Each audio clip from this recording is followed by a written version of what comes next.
Don't you think it's kind of offensive to say to me that I'm not an atheist when I am? You have a religious substructure, whether you know it or not. Jordan Peterson has left thousands of people confused and/or upset with his statements that most atheists are not actually atheists according to their actions. In this video, we are going to voyage through a series of clips and book quotations in an attempt to explain and discover a fair portion of where Peterson is coming from in making those kinds of statements. Before diving in, however, you must know that most of the time Peterson talks about God, he's not talking theology or metaphysics such as philosophers and theologians do. Rather, he's generally talking about the psychological function of the mere concept of God, regardless of any metaphysical truth. Lastly, you must understand this. You need to act, or else you die.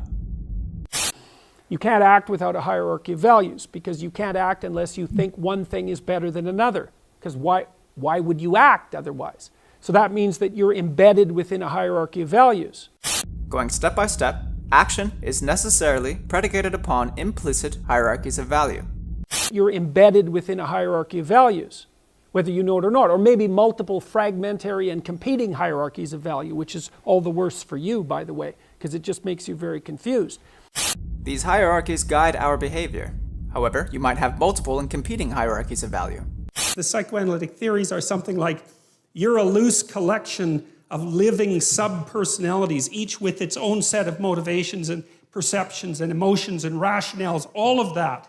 And you have limited control over that. So you're like a plurality of internal personalities that's loosely linked into a unity. You know that because you can't control yourself very well. In brief, you're a collected plurality of loosely linked sub-personalities. You know, the cognitive psychologists think about them in some sense as computational machines. And the ancient people, I think, thought of them as gods, although it's more complex than that. Like rage would be a god. Mars, the god of rage, that's the thing that possesses you when you're angry. You know, it has a viewpoint and it says what it wants to say, and that might have very little to do with what you want to say when you're being sensible. And it doesn't just inhabit you, it inhabits everyone, and it lives forever, and it even inhabits animals. And so it's this transcendent psychological entity. 5. In antiquity, these sub-personalities were often conceived of as gods. One of the goals of life is to integrate all of that plurality into a hierarchical ethical structure that has some canonical ethic at the pinnacle. These various sub-personalities, or gods, need to be hierarchically organized and unified by a sovereign principle at the top. You know, the other thing that Jung was very insistent upon was that there was a relationship between polytheism and psychological confusion, and monotheism and psychological unification. In Maps of Meaning, Peterson says, I learned from Iliade how to make sense out of the notion of a heavenly hierarchy. The monotheism of Judaism and Christianity has its roots in older, more polytheistic thinking. The many gods of archaic conceptualization became the single ruler of more modern religious thinking as a consequence of spiritual competition, so to speak. This competition is the battle of ideas with implication for action, fought in abstraction, image, and in the course of genuine earthly combat, portrayed in mythology as spiritual war, played out in heaven, which is the place where transpersonal ideas exist. The deity who came to prevail over all is one God, with a complex set of attributes, surrounded by a panoply of angels and divine echoes of previous gods, who represent those transpersonal and eternal psychological processes rendered subordinate in the course of the spiritual phylogenesis of man. And so all of that interior struggling that you're doing is an attempt to bang yourself against the world with challenge constantly, to hit everything together like you're beating on a piece of iron to cure it, let's say, so that you're not an internal contradiction, you're not a massive competing god, something like that, because it's just too psychologically stressful and hard on everyone else and impossible for them to get along with you if you're one thing one moment and another thing another moment. 7. Without a unifying sovereign principle atop your hierarchy of value, you remain in a state of psychological confusion. Mythologically, an internal polyistic state of warring gods. In the earliest stages of representation, deities are viewed as pluralistic, and as individualistic and fractitious members of a super-celestial, that is, transpersonal and immortal, community. Later, they are integrated into a hierarchy. As the culture becomes more integrated, more sure about relative valuation and moral virtue, and a single God, with a multitude of related features, comes to dominate.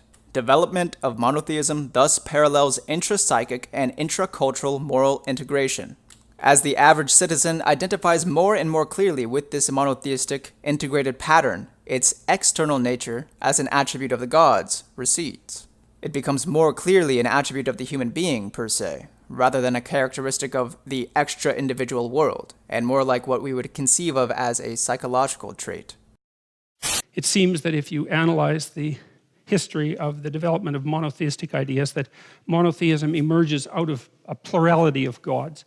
And as I mentioned, I think it's because the gods represent fundamental forces at minimum, and those fundamental forces have to be hierarchically organized with something absolute at the top, because otherwise they do nothing but war, right?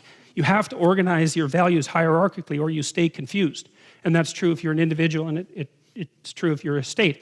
If you don't know what the next thing you should do is, then there's 50 things you should do, and then how are you going to do any of them? You can't. You have to prioritize. Something has to be above something else. It has to be arranged in a hierarchy for it not to be chaotic. And so there's some principle at the top of the hierarchy, and maybe the organization of the gods over time. That's the battle of gods that Mircea Eliade talked about. 8. Intrapsychic development, from polytheistic confusion to monotheistic unification, mirrors the same development intraculturally.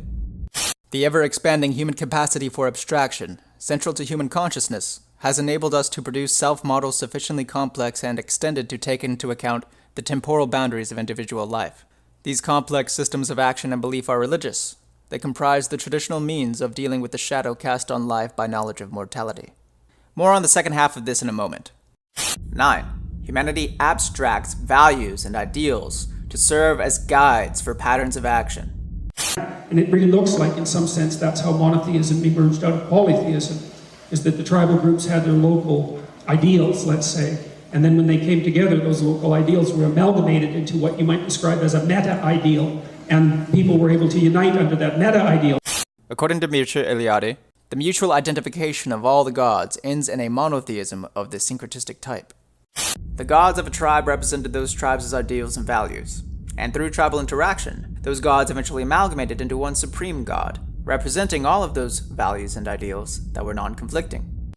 Well, so the question is, think about it. We're in these hierarchies, many of them across centuries. We're trying to figure out what the guiding principle is. We're trying to extract out the core of the guiding principle, and we turn that into a representation of a pattern of being. Well, it's something like that. That's God. It's an abstracted ideal. So God, if nothing else, represents an abstracted ideal to guide our behavior. And theologically speaking, that is fairly accurate. God is all-powerful, all-knowing, all-good, etc. And according to St. Anselm of Canterbury, a medieval Catholic monk, God is that which nothing greater can be conceived. And in the Christian tradition, Christians seek to be imitators of Christ, who is God in the flesh. And so Jung's point was whatever sits at the pinnacle of your value structure serves the function of God. To quote Jung, he says, psychologically speaking, God always denotes the highest value. He goes on to say that as the eye to the sun, so the soul responds to God. The soul must contain in itself the faculty of relationship to God, that is, a correspondence, otherwise a connection could never come about. This correspondence is, in psychological terms, the archetype of the God image. In that matter, there are no atheists. There are only people who know, and don't know, what God they serve. Carl Jung said people don't have ideas. Ideas have people. You have a hierarchy of values. Whatever is at the top of that hierarchy of values serves the function of God for you. Now, it may be a God that you don't believe in or a God that you can't name, but it doesn't matter because it's God for you. And what you think about God has very little impact on how God is acting within you, whatever God it is that you happen to be, let's say, following. So whatever sits atop your hierarchy of value is functionally equivalent to your God, because it reigns sovereign over all other things in your life and is the primary guide for your behavior. So in that sense, there are no atheists. Are you saying that no one is really an atheist deep down? I didn't say no one was. Okay. I said that most of the people who claim to be atheists aren't. Well, one of the things that's always bothered me about the new atheist types, and the hyper-rationalists is that they're, as far as I can tell, their conduct is full of performative contradictions. They say they believe certain things, but they don't act that way. And I think that that's the fundamental hallmark of belief, is it's how you act, not Right. what you say about what you think you think. Sure. What do you know about what you think? See, there's a difference between thinking something and believing it, because to believe it, it has to be thought incarnated in some sense. It has to be embodied. We're not transparent to ourselves at all. That's why we have to go to university and study psychology. It's like, you know, we're not exactly black boxes, but we are the most complicated things there are, right? And we can't even program our VCR clocks. So it's like, how the hell can we propose to understand ourselves? Religious is what you act out. Anything you act out. Everything you act out is predicated on your implicit axioms. And the system of implicit axioms that you hold as primary is your religious belief system. It doesn't matter whether you're an atheist or not. That's just surface noise. Peterson argues from the lesser to the greater that we are enormously complicated and not at all transparent to ourselves. As such, our actions reveal our implicit axiomatic structure much more reliably than our explicit articulations of that axiomatic structure. The world can be validly construed as a forum for action or as a place of things. The former manner of interpretation, more primordial and less clearly understood, finds its expression in the arts or humanities, in ritual, drama, literature, and mythology. The world as a forum for action is a place of value, a place where all things have meaning. This meaning, which is shaped as a consequence of social interaction, is implication for action, or, at a higher level of analysis, implication for the configuration of the interpretive schema that produces or guides action.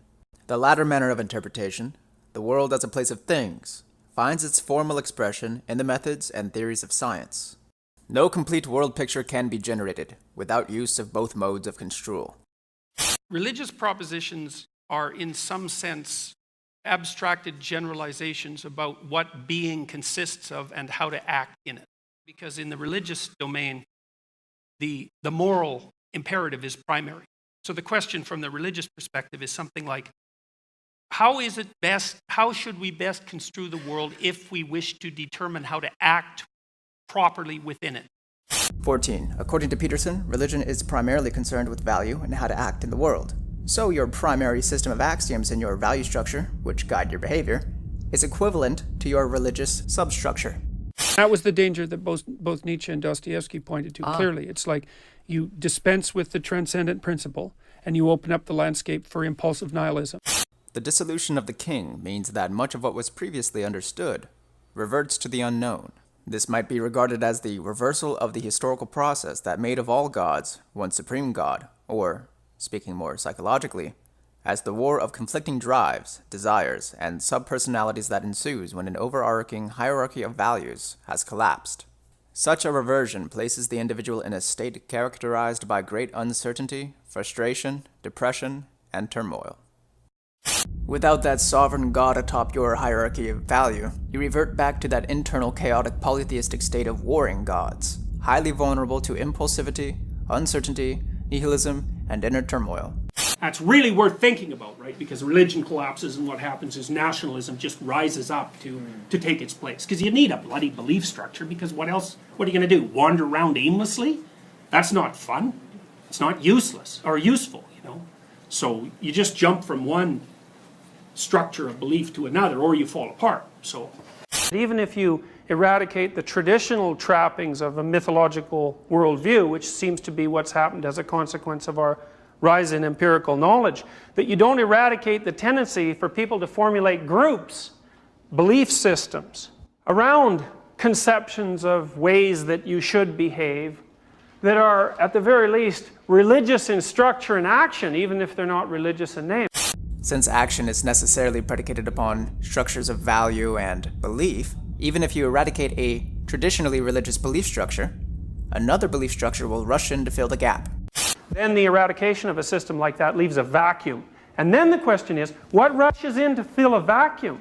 Well, if you look at the case of the Soviet Union, it seems quite instructive, doesn't it? I mean, there's a 30-year period where there's tremendous intellectual clash, say, between a materialist and empirical perspective. And in a Russian Orthodox perspective, the Russian Orthodox perspective loses its attractiveness for the reigning intellectual elite, and the presuppositions of communism, which appear rational by contrast, but which by all evidence were not, rush in to fill the gap.